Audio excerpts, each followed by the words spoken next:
Northerners think grits, we think of them like oatmeal, and some people put sugar on them and milk and serve them for breakfast, and I'm not a big fan of that.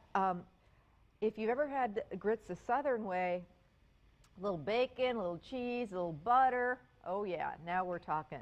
So this is a fun one. It's actually a casserole, and you know me, I love good casserole.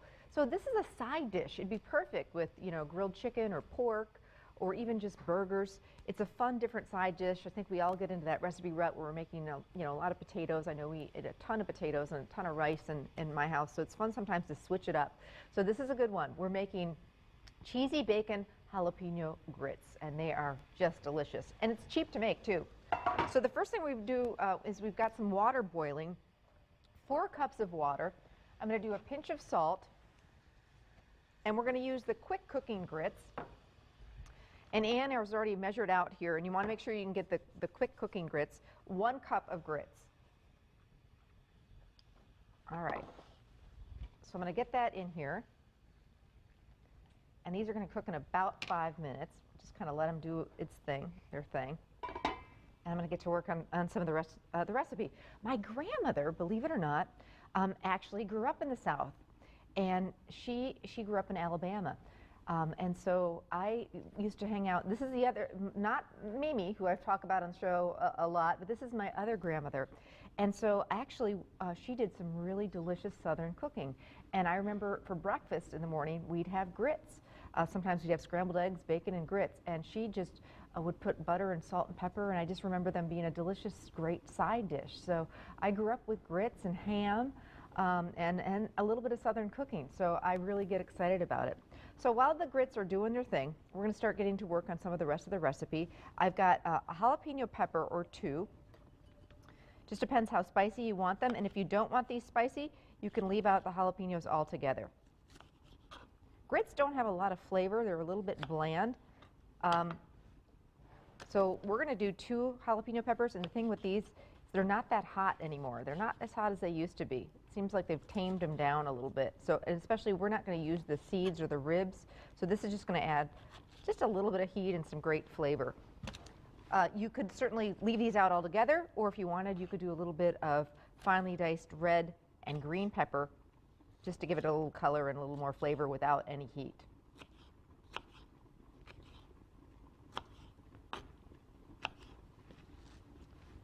All right, so just going to give this a real fine dice. Abby, my producer, likes spicy food like me, so I know she's really excited about this recipe. And I was trying to figure out a way that this could be kind of a make-ahead, because I love, if you're having people over, to get some things out of the way. So this is, that's why I love casserole. So you could certainly do this a couple hours before your guests get there, and then just bake it off and keep it nice and warm before company comes. Okay, now 3 eggs, and this is going to give this really a fluffy. Also wanted to let everybody know, when you're doing grits, and when we made these earlier for the casserole that we've got in the oven, I said to Ann, make sure and use a nonstick pan. And she said, really? Why? She had another pan all picked out. And I said, trust me on that. And she came over to my desk and she said, yeah, totally right about using that nonstick pan. So that's a little hint when it comes to making grits, is they can be a sticky, ooey gooey mess. And so a nonstick pan really comes in handy. So they're almost there. They're getting there. Stir them a little bit. Just let them cook down a little bit. And I'm going to scramble up my eggs.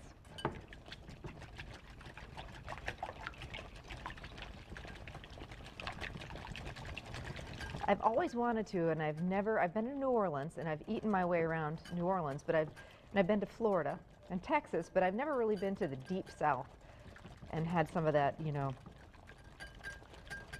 the diner biscuit and gravy and that really, amazing Southern fried chicken and all that. So that's on my list of things to do. So until I get there, I'm just going to start cooking some great Southern recipes at home and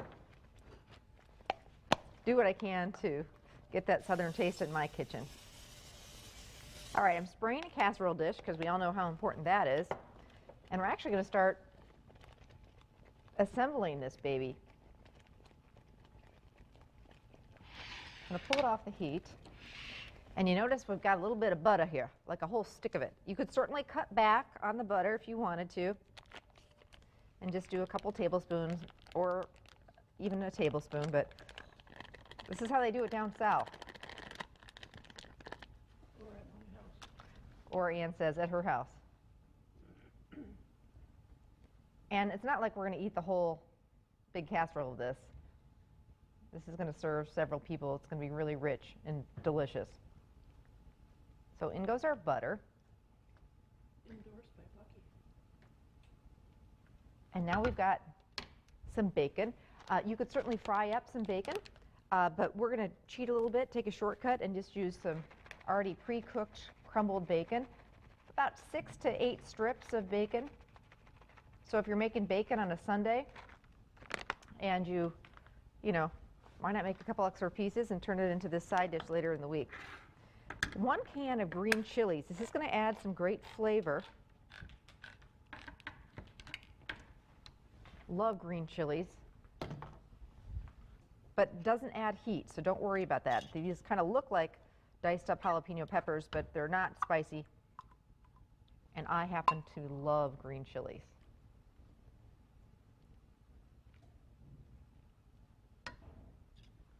Okie dokie.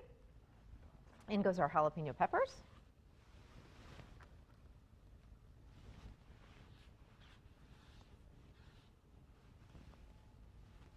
A few dashes of hot sauce, which again, it's not going to make this real spicy. It's not going to be a real spicy dish, but just going to give those bland grits some great flavor.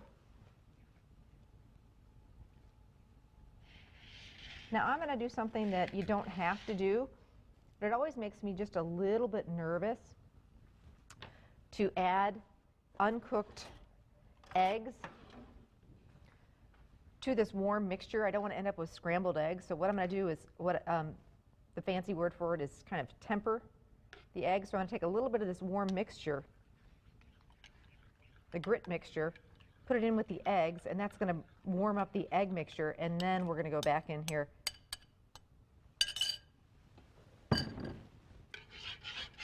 Just so we don't end up scrambling these eggs.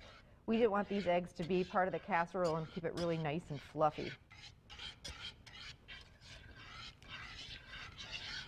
Now these look terrific so far, but we're going to make them even better.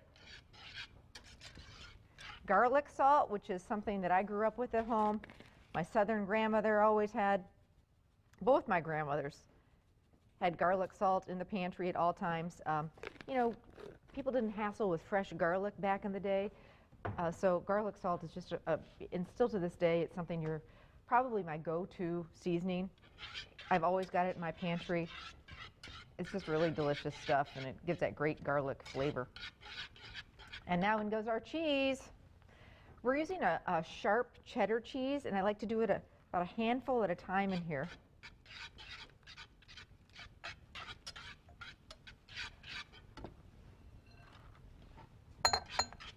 I just got an email or somebody on Facebook the other day who said, I noticed sometimes you'll use a metal utensil with your nonstick pans.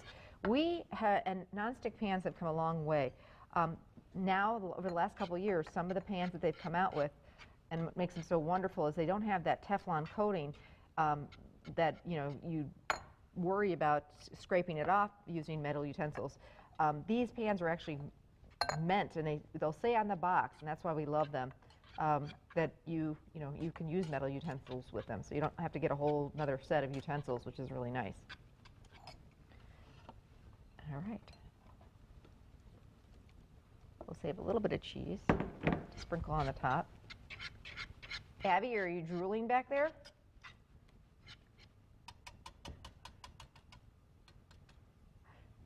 Abby says, it looks so good. She's talking to my ear, and she says, you better save me some. Okay, so in goes our grits, and this was easy. I mean, it's actually easier than mashing potatoes. We didn't have to peel the potatoes. Relatively cheap to make here. Grits, I mean, it doesn't get much cheaper than that. This with fried chicken or even grilled chicken or grilled steak, nice salad. This side dish is really going to pop. People are going to be talking about this one. And I guarantee you they're going to say, These are what grits are. People who don't like grits will like these because most people say, oh, I don't do grits. I don't like grits. Well, they haven't had them like this. Okay, so now we've got these in the oven. They take about 45 minutes to bake. And what's going to happen is the egg's going to cook and everything's going to kind of cook together and be wonderful. Because this casserole dish is very, very full, we just lined the pan with foil. And then you could garnish this when it comes out. Doesn't even really need it, but you could do a little more cheese on top, maybe a little bit of jalapeno pepper or parsley, and there you go. Cheesy bacon jalapeno grits, just a fun new side dish, especially this time of year. There you go. Recipes on the website. You can also pick it up at any area Festival Foods.